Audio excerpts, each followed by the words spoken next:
Hello guys and welcome back to my channel. तो जैसा कि आपने थंबनेल देख लिया है कि आज मैं आपको बताऊंगा कि फ़र्स्ट ईयर में कोई भी बीएमएस स्टूडेंट जैसे होता है तो उसे कौन कौन सी बुक्स हैं जो उसे पढ़नी पड़ती हैं आगे।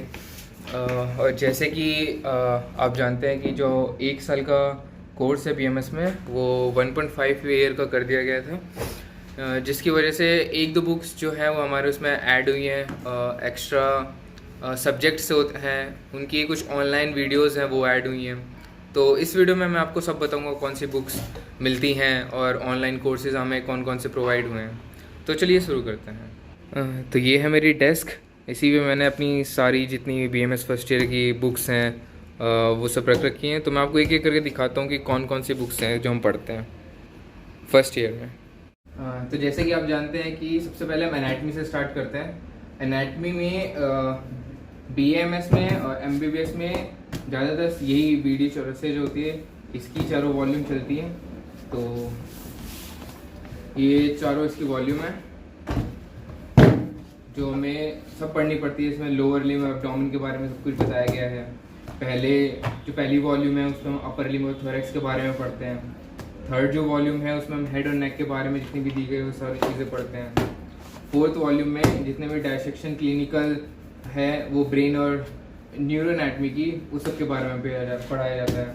इसके बाद हमें एक छोटी सी बुक भी प्रोवाइड की जाती है। इसमें जनरल एनाटमी के टर्म्स दिए जाते हैं जिससे हमें पहले इसे पढ़ के फैमिलियर होना पड़ता है। उसके बाद ही हम जो इनमें सब में टर्म्स दी जाती है उनका मतलब हम समझ पाते हैं एनाटमी में। अब इसके बाद आते हैं फिजियोलॉजी। फिजियोलॉजी की अगर हम बात करते हैं तो फिजियोलॉजी में एक तो हमारी ये आती है केस एमिलिंगम। ये फिजियोलॉजी मतलब अगर आप पढ़ोगे, ये ऐसे तो बच्चे इसको पूरी पढ़ते नहीं हैं, लेकिन मैं रिकमेंड करूंगा कि अगर आपके पास टाइम हो तो इस बुक को पूरी पढ़ें। मैं यहाँ तक कहता हूँ कि खाली रीडिंग चाहे लगा लो लेकिन इस बुक को आपको पूरी पढ़नी चाहिए। क्योंकि इससे अगर आपको फिजियोलॉजी की अच्छी नॉलेज चाहिए इसे आप पढ़ के कर सकते हो। क्योंकि बाद में जो आप सेकेंड ईयर में आओगे तो उसकी काफ़ी चीज़ें हैं जो आपको मिलेगी, लेकिन अगर आपने इसे नहीं पढ़ा होगा तो सेकेंड ईयर में आप इसके बारे में कुछ भी नहीं जान पाओगे। उसके बाद अगर हम बात करते हैं उसके बाद आती है हमारी ये तो हो गया हमारा मॉडर्न पोर्शन। मॉडर्न पोर्शन के बाद आता है हमारा आयुर्वेदिक पोर्शन। आयुर्वेदिक पोर्शन में जिससे वह सबसे ज़्यादा लोग डरते हैं कि अगर हमने बीएमएस जैसे ले लिया है तो हमें संस्कृत पढ़नी पड़ेगी। काफ़ी लोग डरते हैं कि संस्कृत बहुत हार्ड होती है, हमने कभी पढ़ी नहीं है ना, हमने कभी लाइक नर्सरी से 12th तक कभी किसी ने संस्कृत नहीं पढ़ी है। लेकिन कोई बात नहीं, ऐसा कोई बात नहीं है। अगर आपने संस्कृत पढ़ी भी नहीं है फिर भी अगर आप बीएमएस करना चाहते हो तो बीएमएस में आके स्टार्टिंग से आपको शुरू से बताया जाता है संस्कृत में। ज़्यादा टिपिकल नहीं होता, बस आपको थोड़ा सा ध्यान देना पड़ता है। ऐसा होता है कि हाँ हमने संस्कृत की हिंदी वाली बुक्स हैं जो बहुत सारी है नहीं पढ़ी होती है, क्योंकि सारी बुक्स हमारी इंग्लिश में पाई जाती हैं। तो थोड़ा डिफिकल्ट होता है, क्योंकि जो मैंने भी किया था स्टार्टिंग से, मैं हिंदी में भी कमज़ोर था। लेकिन फिर भी अगर जब जाहिर सी बात है कि जब मुझे एमबीबीएस नहीं मिल पाया तो मैं बीएमएस में आया था। तो ज़्यादा टिपिकल नहीं है संस्कृत पढ़ना, बस ये है आपको थोड़ी सी मेहनत करनी पड़ेगी जिससे कि आप थोड़ा बहुत समझ जाएं। तो थोड़ा बहुत समझ के आप काफ़ी कुछ कर सकते हैं इसमें। तो इसमें हमारी 3 बुक आती हैं। एक ये है आयुर्वेद का इतिहास, दूसरा आता है हमारा वैद्य सुभाषितम, और जो हमारी तीसरी बुक है वो हमारी संस्कृत की है व्याकरण। इसमें ज़्यादातर आपको जो संस्कृत की बेसिक नॉलेज है वो आपको पढ़ाई जाएगी इसमें। अब ये तो हो गई संस्कृत की बात जिससे बच्चे बहुत ज़्यादा डरते हैं। इसको अब साइड करते हैं।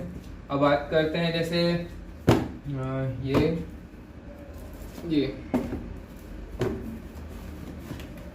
हाँ, अब बात करते हैं हम रचना शारीर की। रचना शारीर बेसिकली रचना जो होती है वो एनाटमी होती है। इस बीएमएस में क्या होता है, आधा हमें मॉडर्न पोर्शन पढ़ना पड़ता है और आधा हमें संस्कृत पोर्शन आयुर्वेदिक पोर्शन पढ़ना पड़ता है। तो आयुर्वेदिक में जो हम पढ़ते हैं वो होती है हमारे रचना शारीर। रचना शारीर की हमारी 2 वॉल्यूम पाई जाती हैं, फर्स्ट वॉल्यूम और सेकेंड वॉल्यूम जो होती है। उसके बाद आती है हमारी क्रिया शारीर। क्रिया शारीर क्या है?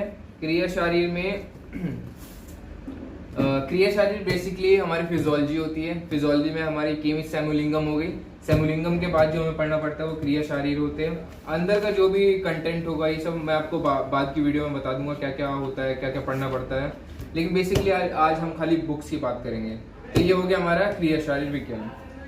इसके अब करते हैं, इसके बाद जो बुक आती है वो होती है हमारी पदार्थ विज्ञान। पदार्थ विज्ञान बेसिकली जो होता है थोड़ा सा बायोकेमिस्ट्री टाइप का होता है। इसमें हम गुण और द्रव्य इन सब के बारे में पढ़ते हैं।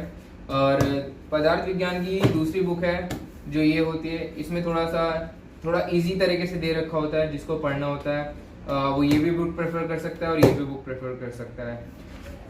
इसमें क्या होता है कि इनमें थोड़ा सा कंटेंट थोड़ा कम लिखा होता है, इसको थोड़ा इलेबोरेट करके इसमें कंटेंट दिया होता है, ये सब पढ़ना पड़ता है हमें। पदार्थ विज्ञान के बाद हमारी बुक आती है अष्टांग हृदय। बेसिकली काफ़ी ज़्यादा इम्पोर्टेंट बुक होती है।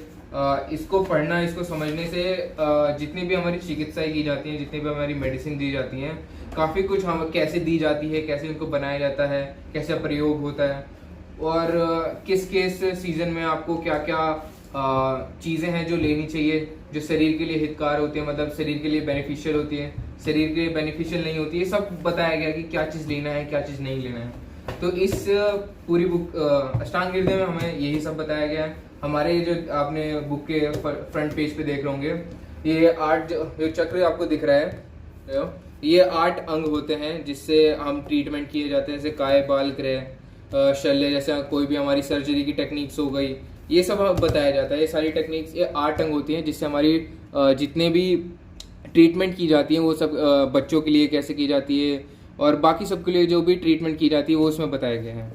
इसके बाद आती है मोस्ट इम्पॉर्टेंट बुक। ये आपको बेसिकली सबसे इम्पॉर्टेंट बुक जो होती है वो हमारी यही होती है, चरक संहिता। चरक संहिता का ये पहला भाग है। दूसरा जो पार्ट होगा इसको हमें नेक्स्ट ईयर में पढ़ने को मिलेगा। बेसिकली अगर आपको ये बुक याद है, इस बुक में आपको हर चीज़ मिल जाएगी जो आपने प्रीवियस ये सब पदार्थ विज्ञान, अष्टांग हृदय, इन सब में जो पढ़े होंगे। इसमें सब चीज़ बहुत ही इलेबोरेट तरीके से, बहुत ही आसानी तरीके से बताया गया है कि चिकित्सा कैसे होती है, किन किन चीज़ों की चिकित्सा कर सकते हैं हम, किन रोगों की चिकित्सा नहीं कर सकते हैं, द्रव्य कितने प्रकार के होते हैं और कितने तरह के द्रव्य होते हैं, उनको कैसे प्रिपरेशन मेथड है उनका, सब चीज़ बुक में बताया गया है। तो बेसिकली सबसे इम्पोर्टेंट बुक जो मैं मानूंगा फर्स्ट ईयर सेकेंड ईयर में जो होती है वो चरक संहिता ही माना जाता है। तो ये थी फर्स्ट ईयर की जितनी भी हमें फर्स्ट ईयर में बुक पढ़नी है, उन सबको बारे में आपको बता दिया कि कौन कौन सी बुक हमें फर्स्ट ईयर में पढ़ने को मिलेंगी। और ज़्यादा मैं कहता हूँ कि BMS से आप डरिए मत। स्टार्टिंग में हिंदी ये सब पढ़ने को आता है तो टिपिकल लगता है, लेकिन जैसे जैसे आप इसको यूज़ टू हो जाएंगे तो इतना टिपिकल नहीं है जितना आपको लगता है स्टार्टिंग में।